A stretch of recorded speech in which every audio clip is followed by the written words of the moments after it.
கிறிஸ்துவுக்குள் பிரியமானவர்களே, என் அன்பு சகோதர சகோதரிகளே, ஆண்டவர் நாமத்திற்கு சோத்திரம். தினம் ஒரு ஜெப வழியாக பேசிக்கொண்டிருப்பது உங்கள் அன்பு சகோதரன் பிரபு.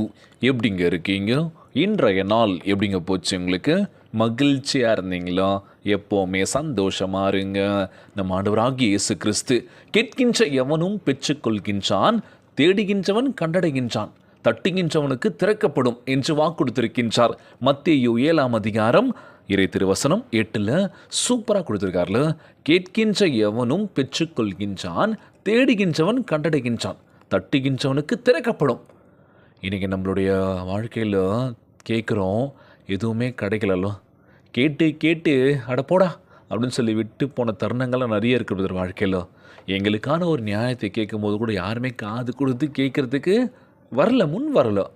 முக்கியமாக சொல்ல போனால் வீட்டில் எடுத்துக்கோங்க, நான் எவ்வளோ விஷயங்கள் சொல்கிறேன், அதை கேட்குறதுக்கு அப்பாவும் எடுத்துக்க மாட்டார், அம்மாவும் கேட்க மாட்டாங்க. போடா உன் வேலையை பாரு அப்படின்னு சொல்லும் போது மனசு உடஞ்சிடும்ல.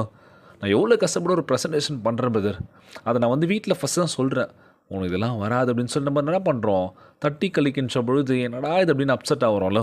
ஸோ இன்றையெல்லாம் நம்ம ஆண்டவராகிய இயேசு கிறிஸ்து கேட்கின்ற எவனும் பெற்றுக்கொள்கின்றான். இன்றைக்கி கேளுங்க, யார்கிட்ட வேணால் கேளுங்க, என்ன வேணால் கேட்கணும்னு இல்லைங்க. என்ன கேட்க போகிறீங்கன்றது ஒரு விஷயமாக எடுத்துகிட்டு கேட்கும்போது தான் அது கிடைக்கும் அப்படின்னு சொல்லுவாங்களாம். எல்லாமே கேட்குறோம்ல ஆண்டவரிடத்தில். அவர் நிச்சயமாக கொடுக்குறாரா கொடுக்க மாட்டாரா? கண்டிப்பாக கொடுப்பாருங்க. கேட்கும்போது உங்களை நீங்கள் ஆயத்தப்படுத்தணும். ஆண்டவரே நான் உமக்கு கீழ்ப்படியும் பிள்ளையாக இருக்கேன், நான் நல்ல விஷயங்களை கற்றுக்கிறேன், நல்லது பண்ணுறேன், மற்றவங்களுக்கு நல்லது போதிக்கிறேன் அப்படின்னு சொல்லும்போது நிச்சயமாக நம்ம ஆண்டவராகிய இயேசு கிறிஸ்து உங்களுக்கு கொடுக்க போகின்றாருங்க. சோர்ந்து போகாதீங்க. தேடுகின்றவன் கண்டடைகின்றான். இன்றைக்கி ஒரு சில விஷயங்கள் நம்ம தேடிட்டு இருக்கோம்ல, நமக்கான ஒரு வாய்ப்பு இந்த இடத்துல இருக்குமா, இல்லை அங்கே இருக்குமான்னு சொல்லி ஒவ்வொரு இடத்துல நம்ம போய் போய் போய் என்ன பண்ணுறோம், நம்மளுடைய திறமை வெளிக்கொண்டு வரோம். ஆனால் அங்கீகாரம் இல்லைல்ல. உங்களுக்கான ஒரு இடம் இருக்குங்க, அங்கே நிச்சயமாக நம்ம ஆண்டவராகிய இயேசு கிறிஸ்து நீங்கள் கண்டடைவீர்கள் அப்படின்னு சொல்லும் போது நமக்கான ஒரு அங்கீகாரம் கிடைச்சிருக்கல. கண்டிப்பாக சோர்ந்து போகாதீங்க. அடுத்ததாக பார்த்தீங்கன்னா, தட்டுகின்றவனுக்கு திறக்கப்படும். இன்றைக்கி பிரதர் அதிர்ஷ்ட தேவதை என் வாழ்க்கையில் வரமாட்டாங்களா, எனக்கு அதிர்ஷ்டமே நடக்காதா அப்படின்னு சொல்லி காத்துட்ருப்போம்ல. நிச்சயமாய் உனக்கான ஒரு வாசல் இருக்குங்க. அந்த வாசல் நோக்கி நீங்கள் போகின்ற பொழுது வாழ்க்கையில் வச்சு தான் தட்டி பாருங்கள். திறக்கலையா உடச்சிட்டு வெளியே வாங்க. திறக்கும் சொல்லி நம்ம என்ன பண்ணுறோம், ஒரு பூட்டின வீட்டுக்குள்ளேயே இருக்கிறோம். யாராச்சும் திறப்பாங்களா? திறந்தா வெளியே வரலாமே. அப்போ நம்ம வாழ்க்கை மாறுன்னு சொன்னால் பண்ணுறோம், ஒரு அடப்பட்டு கிடக்கும் ஒரு இடத்துல, ஒரு கூட்டுக்குள்ளே நம்ம இருக்கோம்ல. அந்த கூண்டை விட்டு வெளியே வாங்க. அப்போ தான் நமக்கான ஒரு வாழ்க்கை சிறப்பாக இருக்கும் அப்படின்னு சொல்லுவாங்களாம். தட்டுகின்றவனுக்கு திறக்கப்படும் அப்படின்னு சொல்லி இன்றைய நாள் நம்ம ஆண்டவராகிய இயேசு கிறிஸ்து நம்ம வாழ்க்கையில் பல அற்புதங்களை அதிசயங்களை காண செய்ய போகின்றார். முழு மனசோடு முழு ஆன்மோடு செபிக்கின்ற வேளையிலோ நிச்சயமாக வாழ்க்கை நிலைமை மாறப்போகின்றது. விசுவாசத்தில் இயேசுவின் நாமத்தை சொல்லும்போது புதிய வாசல்கள் திறக்கும். விசுவாசத்தில் இயேசுவின் நாமத்தை சொல்லும்போது புதிய வாசல்கள் திறக்கும். ஏனென்றால் நானோ வாசல், ஒருவன் தட்டும் பொழுது அந்த வாசல் திறக்கப்படுகின்றது. அவன் எனக்குள் வந்து ஆண்டவரே என் வாழ்க்கையை மாற்றுங்கன்னு சொல்லி அந்த சொல்கின்ற அந்த வார்த்தை அவருடைய செவிகளுக்குள் போகின்றது. ஆண்டவர் நிச்சயமாய் நம்மளுடைய விண்ணப்பங்களை கேட்டு நமக்கு பதிலளிக்க போகின்றார். தட்டுகின்றவனுக்கோ திறக்கப்படுகின்றது. இந்த இன்றைய நாளில் கேளுங்க, நிச்சயமாய் பெருசாக ஒரு விஷயம் காத்துட்ருக்கு வாழ்க்கையில். சோர்ந்து போகாதீங்க, மனம் உடைஞ்சிடாதீங்க. ஏப்ரல் மாதத்தின் கடைசி நாளில் இருக்குங்க, 4ஆம் மாதத்தின் கடைசி நாளில் அடி எடுத்து வச்சிருக்க. ஆண்டவரே இந்த மாதம் முழுவதும் எங்களை பாதுகாத்து கொண்டீரப்பா, உமக்கு கோடான கோடி நன்றின்னு சொல்லி ஜெபிக்கலாம். ஏசப்பா கேட்டேன், கண்டிப்பாக கேளுங்க.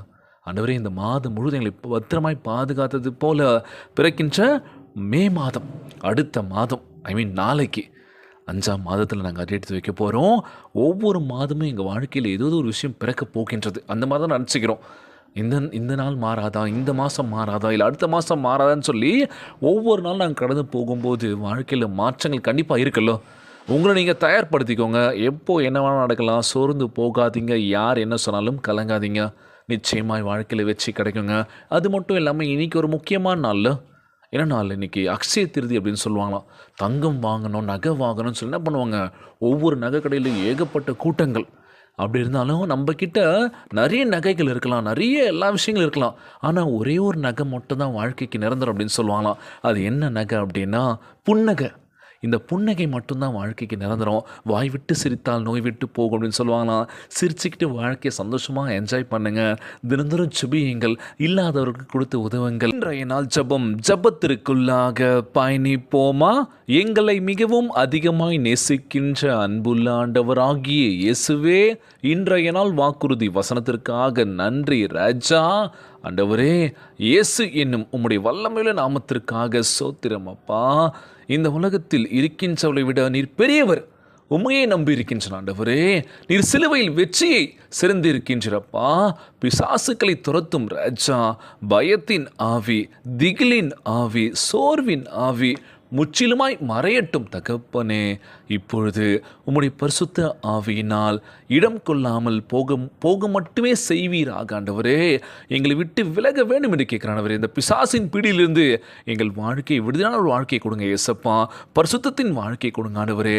நீர் எங்களை நீர்ப்பாசலான தோட்டமாக வைக்கும்படி புதிய வாசலை திறந்தரல வேண்டும் என்று கேட்கிறான் ஆண்டவரே. பரிசுத்தமான ஆசீர்வாதமான மழை வரட்டும் தகப்பனே. பழையவைகள் எல்லாம் ஒழிந்து போகட்டும் ராஜா.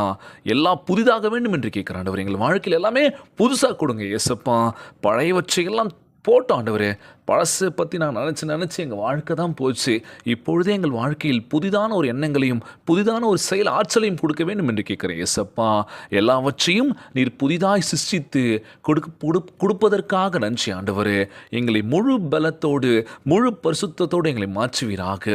உமக்கு கொடான கொடி சோத்திரங்களை ஏறெடுக்கின்றனப்பா. இந்த ஜபத்தை கேட்டுக்கொண்டிருக்கின்ற என் அன்பு சகோதர சகோதரிகள், என் அன்பான உறவுகள் எல்லோரையும் பார்த்துக்கோங்கப்பா. யாருக்கு எந்த கஷ்டங்கள் துன்பங்களை கொடுத்துடாதீங்க ராஜா.